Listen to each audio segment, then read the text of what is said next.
friends, welcome back for another evening as we work our way through the Gospel of Matthew. I feel like I keep making some changes to the format everything each week because I think there are some. Let's go with I'm learning as I go, and I apologize. There's going to be a little bit of coughing today, like everybody else. Either the cold that's going around or the pollen that's falling off of everything has got me, and I'm having to deal with a little bit of the fallout. But I got some hot tea here, and I think if I keep that close by, I should be okay. Because of that, though, I am going to shorten it up, hopefully, a little bit today, and also focus instead of going kind of bit by bit through. Invite you to read two parables, the two that we were at in Matthew 25, but really focus on explaining the second. I'll touch briefly on the first, but the second is one where I think how we have chosen to interpret it is a little bit off, and that there's some meat there that we may have missed in favor of some, non-solid option. So, Matthew chapter 25 is where we're going to be at. You can start in verse 1, and we're not doing all of 25 tonight. I know the last 2 weeks we've eaten two chapters, but tonight we're going to eat just 2/3 of 25 because I really want to take the time next week to focus in on how Jesus concludes all of his teaching. This is his second Sermon on the Mount, essentially. A lot of what gets said in these parables and teachings here, towards the end of Matthew's Gospel, are just further explanations or reiterations of what we read in Matthew chapters 5, 6, and 7. And I don't want to, fail to enforce that as we go. But there is something very final about how he winds up this teaching. It is the wise and foolish builder, but on steroids. And so I want to take the time to really focus in on that next week. So for this week, we're going to look at two parables, read two parables, and I'll touch briefly on the first and spend more time on the second. But right now, if you would, I want to invite you to go ahead and read Matthew chapter 25. And for that, go verses 1 through 30. So 30 verses there to work with. And then we will come back. So go ahead and pause, read verses 1 through 30, and then unpause, and we'll continue the conversation. All right, go for it.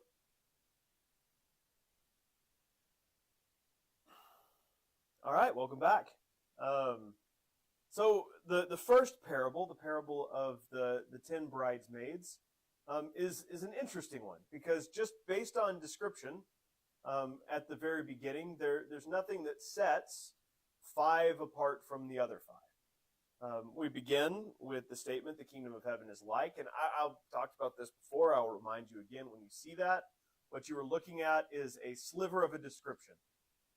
Jesus is not trying to talk about the entire nature of the kingdom in one story. He's trying to provide snapshots, further images, building on ideas for his followers, for his hearers about what the kingdom of heaven is like. And in this image, we continue a conversation about readiness or a lack thereof.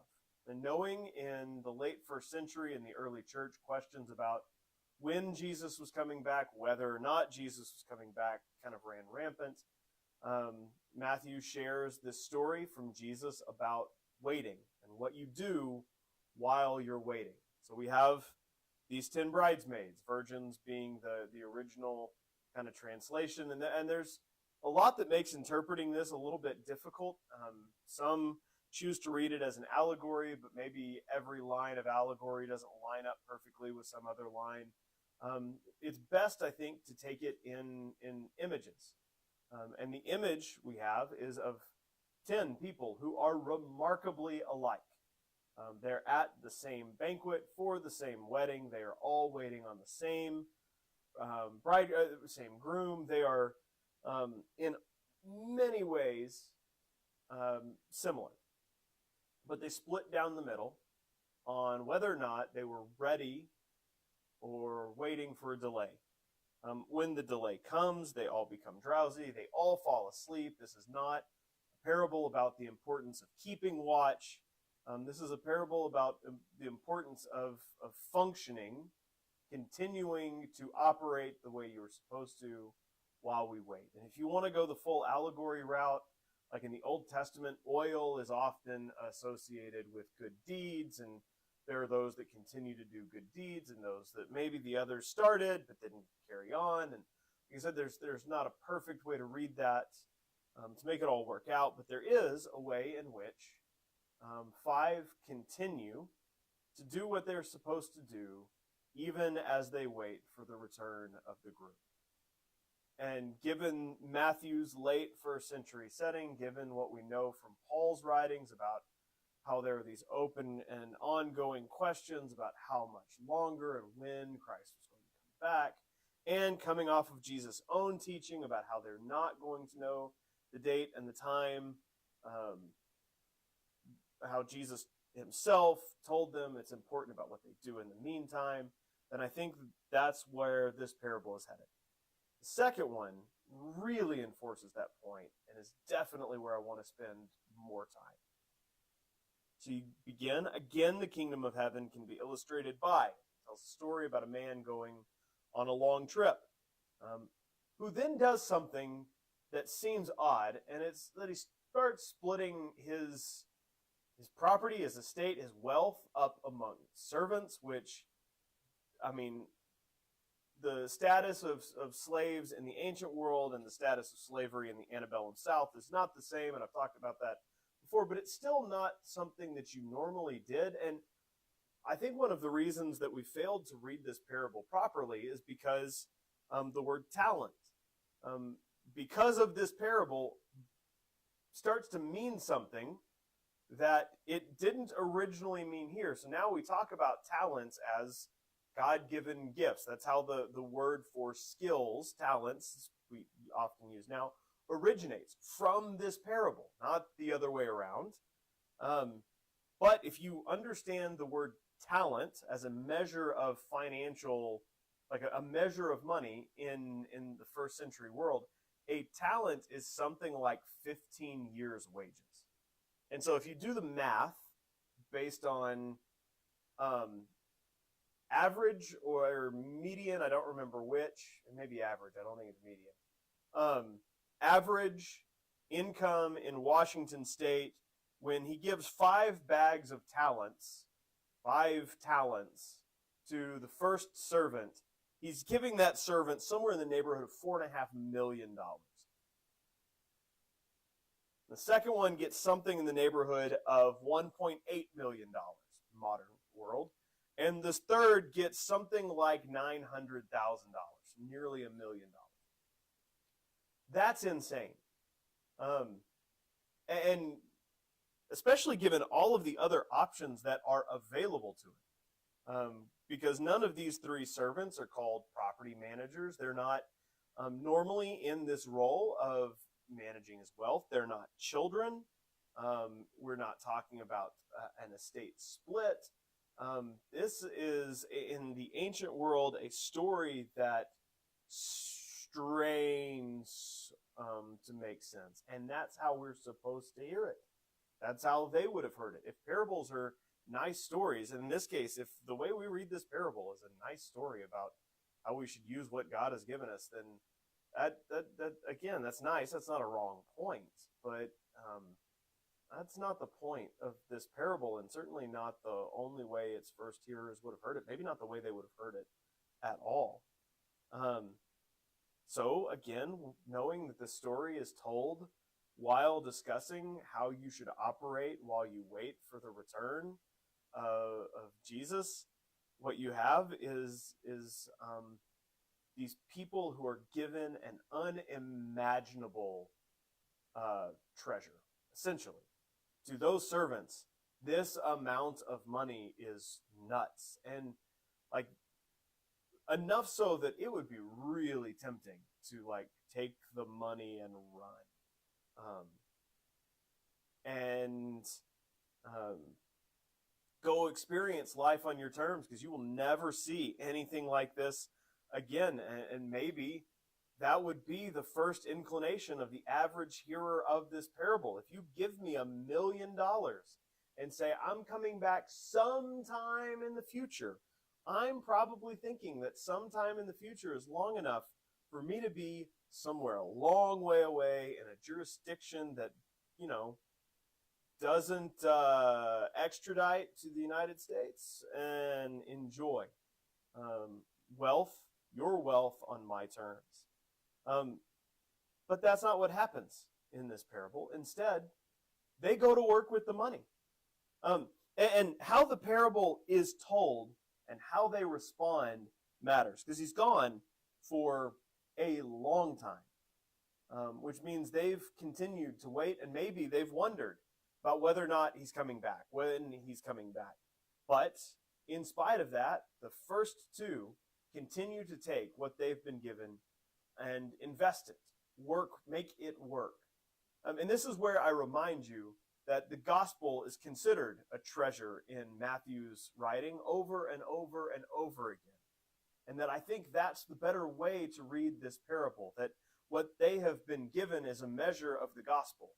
And the first two servants share it, and the third servant does not.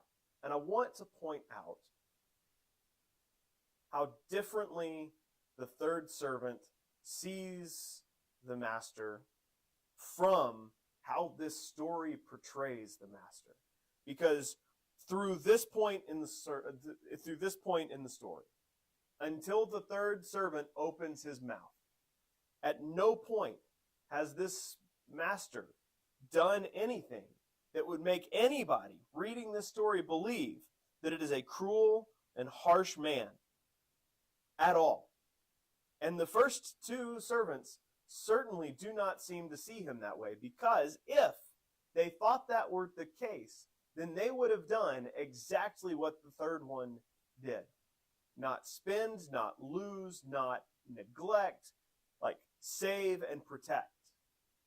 But they trust enough in the generosity of the master to risk, because that's what investment inevitably is some form of risk. And they risk it because they trust. And the third one doesn't risk it because the third one doesn't trust. The words he uses, I was afraid I would lose your money. I was afraid. I know you to be a harsh man, and I was afraid. Only he says that. The first two, you gave, you gave, you gave. It has earned, it has earned, it has earned. And the third one, I was afraid, so I hid. And this is where I think what the parable points out, something worth paying attention to for us, is that how we see God, how we view God matters. Because if we view God as harsh and exacting, then we are going to live in a certain way with what we've been given. If we view God as gracious and generous, we're going to operate in a different way. And so, at least on some level, this story is reminding us that God is gracious and generous, and we do best when we live in a way that reflects and responds to that.